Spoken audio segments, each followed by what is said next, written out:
देखा, ऐसे किसी सिचुएशन में घबराने का जरूरी नहीं है। अगर आपके पास पुराना जमीन रसीद है, यानी पुराना कागजात आपके पास है, इनके पास था, यानी इनके पास जो है दादा के समय का जो है, यानी दादा परदादा के समय का जमीन का रसीद प्राप्त हुआ। लेकिन क्या इस रसीद से इनको संपत्ति प्राप्त हो सकता था? लेकिन अगर हुआ तो कैसे हुआ, क्या प्रक्रिया करना पड़ा? देख रहे हैं, ये जमीन का रसीद है, पुराना है, पूर्वज के समय का है, दादा परदादा के समय में ऐसा रसीद जो है कटता था, या हो सकता है आपके पिता के समय में भी ऐसा रसीद कटता हो। लेकिन ये कागजात आज आपको मिला है। इस कागजात के आधार पर आप क्या करेंगे, कैसे करेंगे, कैसे अपने जमीन को प्राप्त करेंगे? बहुत सारे लोगों के पास जो है जमीन का पुराना कागजात है, यानी पुराना आप कह सकते हैं खतियान है, पुराना जमीन रसीद है। अब इस आधार पर अगर कोई दावा करना चाहता है तो उसके लिए क्या क्या प्रक्रिया है, कहाँ जाना होगा, कितना खर्च करना होगा उस प्रक्रिया में, वो जमीन को प्राप्त करने में। सही बात है यहाँ पर कि अगर ये जमीन आपकी है तो आपको जरूर मिलेगी, लेकिन कैसे? देखें, अभी वर्तमान में जितने भी अगर हमारे कानून की बात करें या जो भी राजस्व विभाग के अधिकारी हैं, है ना, अधिकारी हैं या पटवारी हैं, आपके पास जो भी अगर ऐसा कोई दस्तावेज हो जो काफी पुराना है और उनके पास लेकर जाएंगे तो कानूनी तौर पर वहां उसका मान्यता नहीं है। अगर अब वर्तमान में नया कागजात तैयार कर दिया गया, सरकार के द्वारा नया कागजात बना लिया गया, तो वहां पर आपका जो है पुराना दस्तावेज मान्य नहीं होगा, यानी वो मान्यता अब आपका खत्म हो चुका है। लेकिन उसके लिए विकल्प दिया गया। विकल्प क्या दिया गया? ये मान्यता को खत्म करने से पहले एक विकल्प दिया गया था, वो दिया गया था सुधार का मौका। यानी सुधार का जो मौका है वो पहले दिया गया था, और अभी तक अगर आपने सुधार नहीं कराया है तो ये आपकी गलती है, आपको सुधार कराना चाहिए। अब यहाँ पर बात करें सबसे पहले कि ये जो सुधार का मौका है, यानी सुधार के मौके की बात करें तो ये बहुत पहले दिया गया, जिस समय नया कागज जो है, नया कागजात जो है, नया खतियान जिस समय तैयार किया जा रहा था, उसी समय ऐसा किया गया।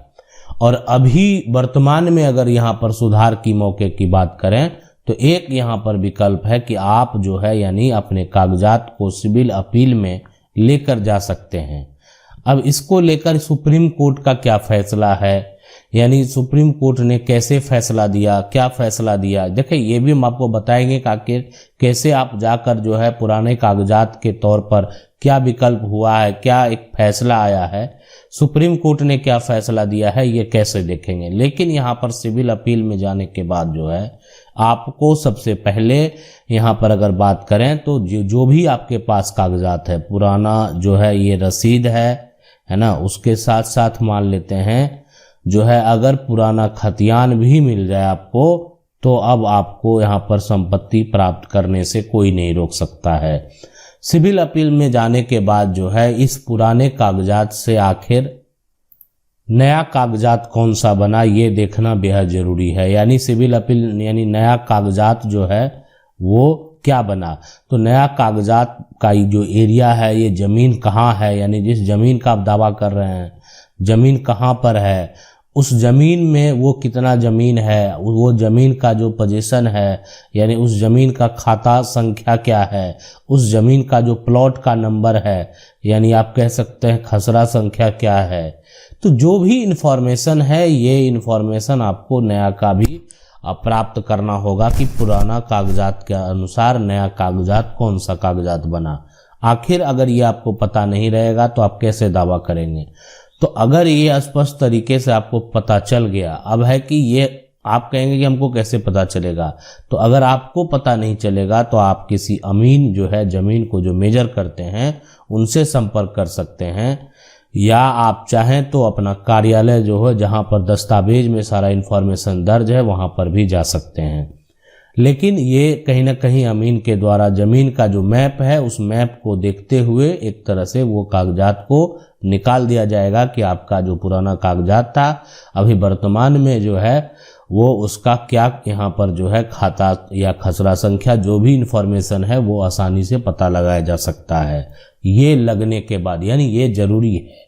अब ये लगने के बाद जो है ये किसके नाम पर दर्ज है ये भी पता लगाना बेहद जरूरी है। अगर ये पता चल गया कि ये पुराना कागजात किसके नाम पर दर्ज है तो फिर आपको टेंशन लेने की जरूरत नहीं है। इसलिए कि ये तो पता चल गया कि पुराना कागजात जो है यानी इनके नाम पर दर्ज है और नया कागजात जो है यहाँ एक तरह से नया कागजात जो है वो कोई और व्यक्ति है जिसके नाम दर्ज हो गया है। अब जिसके नाम पर हो गया, मान लेते हैं उसका नाम राजेश है, ठीक है। अब इनका नाम विजय है, विजय के पास पुराना कागजात, राजेश के पास नया कागजात। अब राजेश जो है हो सकता है यानी आपके पूर्वज से कहीं प्रॉपर्टी खरीद लिया होगा, ये भी तो हो सकता है, इसीलिए नया बन गया। पुराना कागजात के अनुसार से जो है राजेश का पिता खरीदा होगा, राजेश का दादा खरीदा होगा, कोई खरीद लिया होगा। तो ये बात जो है आपको जानकारी नहीं है अगर, तो जानकारी करने का प्रयास करें। राजेश से जाकर पूछ सकते हैं ये जमीन कैसे प्राप्त हुआ आपको, कोई ऐसा कागजात है। यानी पूरी तरह से जानकारी प्राप्त करने के बाद ही आपको सिविल अपील में जाना चाहिए। अगर पूरी तरीके से जानकारी प्राप्त नहीं है तो फिर आपको सिविल अपील में नहीं जाना चाहिए, इसलिए कि बाद में हो सकता है कि फिर आपके ऊपर एक्शन लिया जाए। आप किसी को गलत आरोप लगा देंगे, आपके पूर्वज ने प्रॉपर्टी को बेच दिया और आज आप जाकर उस पर आरोप लगाएंगे तो फिर समस्या उत्पन्न होगा। इसलिए यानी सिविल अपील में जाने से पहले आपको पूरी जानकारी होना चाहिए। अब यहाँ पर देखें राजेश जो है, राजेश के पास आप गए, वो आपको पूरी जानकारी नहीं दे रहा है, उसको खुद पता नहीं है प्रॉपर्टी कैसे आया नहीं आया, लेकिन वर्तमान में राजेश के नाम से जमीन का कागजात है, यानी आप कह सकते हैं वर्तमान में इनके पास नया खतियान है और इसका वर्तमान में इनके पास नया खतियान का रसीद भी है।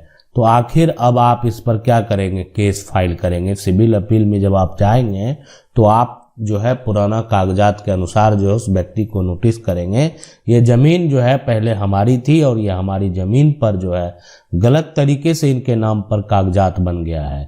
अब उसमें क्या टाइम दिया जाएगा, कब वो आपके ज़मीन को दखल कर लिया, ये सारा जो है आप अपने वकील पर छोड़ देंगे, उनसे बात करेंगे और वो सारा मेंशन उसमें करेंगे। क्या करना है कानूनी प्रक्रिया के तहत जो है क्या सही है वही उसमें दर्ज किया जाएगा और वही बात आपको स्पष्ट तरीके से बताना भी है। तो अब यहाँ पर ये हो गया, अब इसको नोटिस जाएगा तो ये खुद अपना कागजात जो है निकालने के लिए परेशान हो जाएगा कि यानी इसके पास कौन सा कागजात है। अगर इसके पास कागजात जो है यहाँ पर नहीं है, कागजात जो है नहीं है ना, सिर्फ यहाँ पर नया खतियान नया रसीद से इसको मालिकाना हक नहीं मिलेगा। कागजात अगर नहीं है तो इसको फिर यहाँ पर जो है एक तरह से इसके पास कोई विकल्प नहीं है ना। अगर लेकिन इसके पास कागजात जो है अगर बात करेंगे है तो इसके पास फिर बहुत सारा विकल्प है, यानी ये अपनी प्रॉपर्टी को आसानी से प्राप्त कर सकता है। यानी इनके पास कागजात जो है यानी इनके पास पूर्वज की रजिस्ट्री है, वो दिखा रहा है कि मेरे पास देखें दादा परदादा के समय की जमीन की रजिस्ट्री है और इसी आधार पर मेरा जमीन का नया खतियान बना है, नया कागजात बना है, यानी मेरे ऊपर झूठा आरोप लगाया जा रहा है। तो अब तो विजय झूठा हो गया, विजय को तो पूरी जानकारी पता ही नहीं था और चला गया कोर्ट, तो फिर आपके ऊपर भी दिक्कत हो सकता है। अगर राजेश ने एक्शन ले लिया, किसी पर आपने झूठा आरोप लगा दिया, गलत आरोप लगा दिया, आपको जानकारी नहीं थी, तो फिर समस्या होगा। लेकिन अगर जो विजय है, विजय अपने जगह पर सही है, राजेश के पास या राजेश के पूर्वज ने कभी कोई जमीन नहीं खरीदा, अवैध तरीके से दखल करके नया कागजात बनाया है, तो आज कानूनी तरीके से यानी सिविल अपील में जाकर आज वो प्रॉपर्टी को आप जो है प्राप्त कर सकते हैं। यानी ये कहना है कि मेरे पास था दादा परदादा का जमीन का रसीद और आज हम ये कह रहे हैं कि अगर आपके पास भी जो है दादा का समय का परदादा के समय का जो भी कागजात है उस कागजात को आप निकालिए और वो कागजात अगर वर्तमान में आपके पास है तो उसको लेकर आप कोर्ट में जाकर जो है कानूनी तौर पर दावा कर सकते हैं। और वो दावा जो करेंगे आप, यानी वो सिर्फ कागजात नहीं, आपको जमीन का पोजीशन भी प्राप्त जो है पता होना चाहिए। प्राप्त नहीं भी हो तो कोई मतलब नहीं है, लेकिन कम से कम जमीन का जो लैंड का पोजीशन है वो अगर आपको पता है तो वो आप वहां पर आसानी से जो है जा सकते हैं और उस जमीन को प्राप्त करने का जो प्रक्रिया है उसको फॉलो कर सकते हैं और अपनी प्रॉपर्टी को प्राप्त कर सकते हैं। आशा करते हैं वीडियो अच्छा लगा होगा। वीडियो को लाइक जरूर कर दें। चैनल को पहली बार देख रहे हैं सब्सक्राइब करके जो बेल आइकन है उसको जरूर दबा लें। मिलते हैं अगले वीडियो में, तब तक के लिए जय हिंद।